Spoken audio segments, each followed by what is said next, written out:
ঢালিউডের জনপ্রিয় অভিনেতা আরিফিন শুভ বড় পর্দা পেরিয়ে এখন ওটিটি প্ল্যাটফর্মেও সমানভাবে দাপট দেখাচ্ছেন তিনি। সম্প্রতি গণমাধ্যমকে দেয়া সাক্ষাৎকারে তিনি নিজের ক্যারিয়ার, ব্যক্তিগত জীবনের নানা অভিজ্ঞতা এবং বহুল আলোচিত মুজিব সিনেমা ঘিরে ওঠা বিভিন্ন বিতর্ক নিয়ে খোলামেলা কথা বলেছেন। चल रहा है तो भारत माता की याद आई है। तुम मुद्दा तो बदल सकते हो जिमी। 2024 সালে জীবনের অন্যতম কঠিন সময় পার করেছেন শুভ।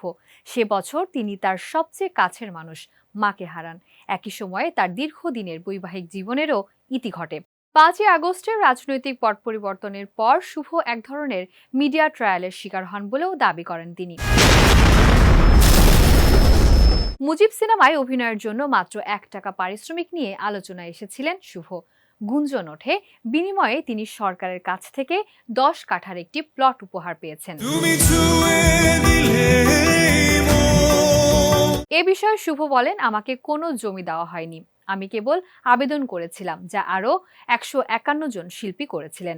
৳1 নিয়েছিলাম বাবার মুক্তিযোদ্ধা পরিচয়ের প্রতি আবেগ থেকে, আর আবেদনটি ছিল ভবিষ্যতের নিরাপত্তার জন্য। কিন্তু সেই জমির কোনো রেজিস্ট্রেশন হয়নি, আমি সেখানে যাইওনি। The situation is very bad there. তিনি বলেন, রাজনীতিতে আমার জ্ঞান অত্যন্ত সীমিত। আমার মনে হয় মুজিব সিনেমায় অভিনয় করার কারণেই আমাকে টার্গেট করা হয়েছিল, কিন্তু আমি সারা জীবন অভিনয়ই করেছি। আমাকে কেউ কখনো রাজনৈতিক কোনো কিছুর সাথে প্রমাণ করতে পারবে না। এই কঠিন সময়ে সহকর্মীদের পাশে না পাওয়াকে তিনি ইতিবাচকভাবে দেখছেন, কারণ এর মাধ্যমেই তিনি আসল মানুষদের চিনতে পেরেছেন।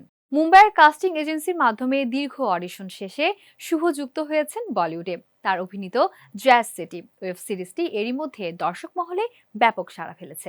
বাংলাদেশের মুক্তিযুদ্ধ ও কলকাতার মিউজিক্যাল কালচার নিয়ে তৈরি করা হয়েছে সিরিজটি।